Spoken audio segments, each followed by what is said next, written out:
etzaizu iruditzen kasu honetan Eskoziarekin demokraziak irabazi duela galdeketa bera egin delako? Ez da hori garaipen bat, denentzat garaipen bat? Nik uste dut demokraziak irabazi duela eta horrekin bat nator zurekin, ez da, akordioa egon delako. Niretzat nahiago nuke nolako egoeretan beste modu bateko akordio bat izan balitz eta bakoitzak amore emonez, baina hori ezinezko denean, azken arrazoia da, goazen botuetara, baina adostutako prozesu baten arabera. Beraz, garai atera dena da akordioa da. Eta akordioa izan zitekeen beste bat, beste erabateko bat. Beraz, galdeketa egitea niretzat ez da notiziarik onena. Notizia hona da, egin diren kontuak akordio bidez... Bi gobernuen arteko akordioa. Bai, egin diren kontuak eta pizka bat erantzunez, eta esaten duguna, ez hemen ez daukagu kultura demokratikorik. Hombre, barkati dezu. Ze horrela... Errazoa batzunarekin konparatuta atzo goizera arte. Ze atzo goizera arte horren... Atzo goizera arte horren kontra... Eta Espainia aldiz ez. Espainia aldiz ez. Utsidaz. Espainia dauka demokrazioen aldetik esperientzia bat berrogoi urtekoa. Utsidazua amaitzen. Esan nahi nuena da, eta utsidazua amaitzen... Zuk esan duzu, hemen kultura demokratika falta dugula, han onartu dutelako galdeketa egitea, eta hemen ez. Esan dudan hori, Erresuma Batuetan daramate demokrazia egiten ehundaka urtean. Eta hemen aldiz ez. Arrazoia izan da hori. Eta esan nahi diz, baina hori Erresuma Batuak onartu izan du atzo goizean.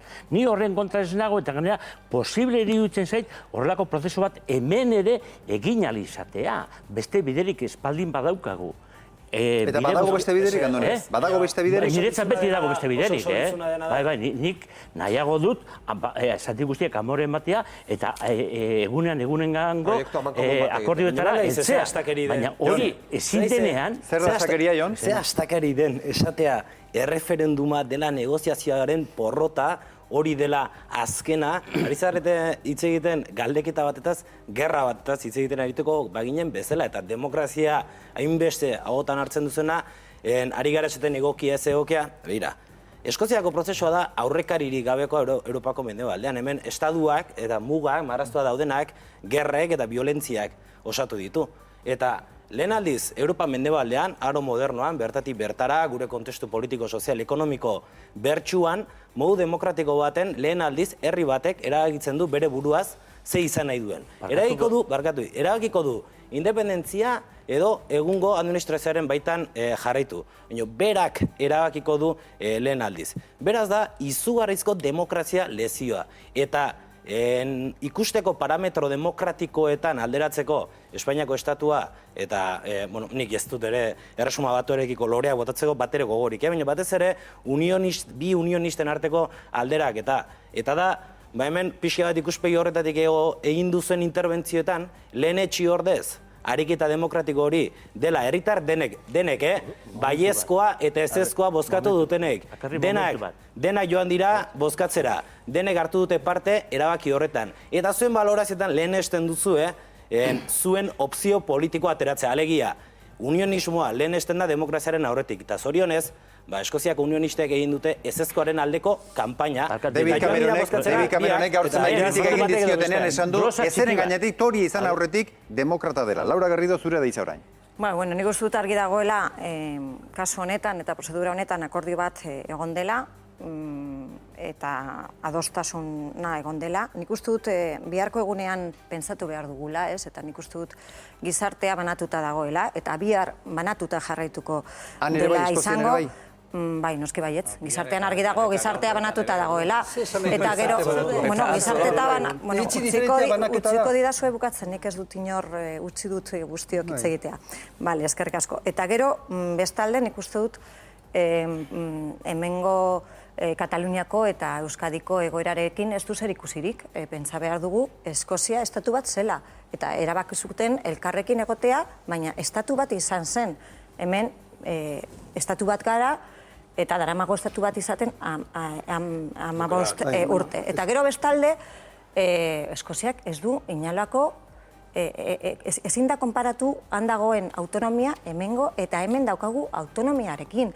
Hemen orain esaten ari da, batasun ateratzen bada, gero zergen kudeaketa negoziatuko dela. Eta negoziatuko da, euneko 15 arte joatea. Orduan, errealitatea guztiz desberdina da. Fiskalitatea, errealitate fiskalitatea Bueno, errealitate desberdina izango da, baina fiskalitatea, osasun kudeaketa, Laura, osasun zuri gustuko sistemaren dut gaur. kudeaketa guztiz Eta identitatearen desberdina da. galdera, berdina alda. Esan nahi dut, han David Cameronek Eskoziarra Bueno, hitz egiten han dienean, nazio bat bezala hitz egiten die.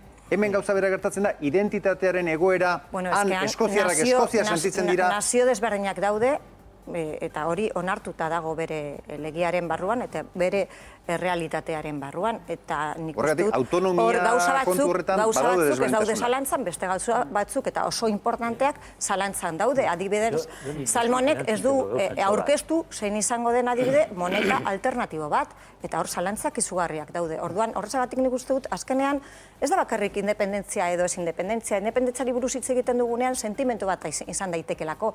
Baina horrek zer daka? Europar batasunar buruz hitz egiten dugunean adostasunari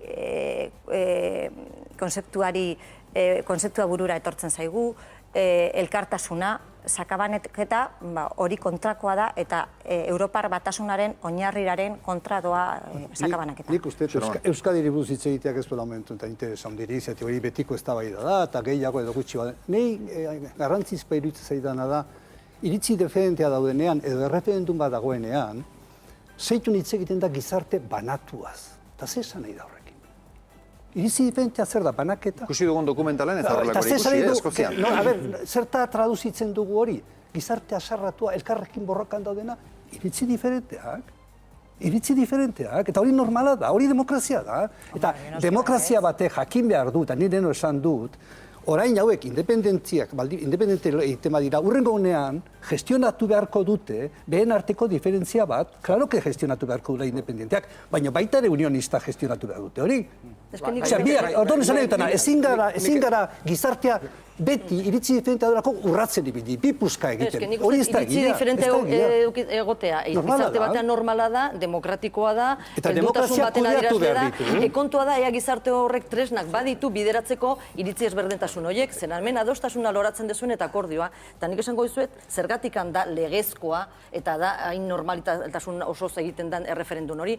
Besteak beste, erreferendun hori egiteko eta benetan bermeak legalak izateko, Britain handiak eman behartzion Eskoziari erreferendun hori egiteko baimena. Hau da, konsulta egiteko legea edo baimena eman behartzion. Eman zion eta horregatikan berme legal guziekin egin da erreferendun hori. Katalanek eskatu diote gobernuari.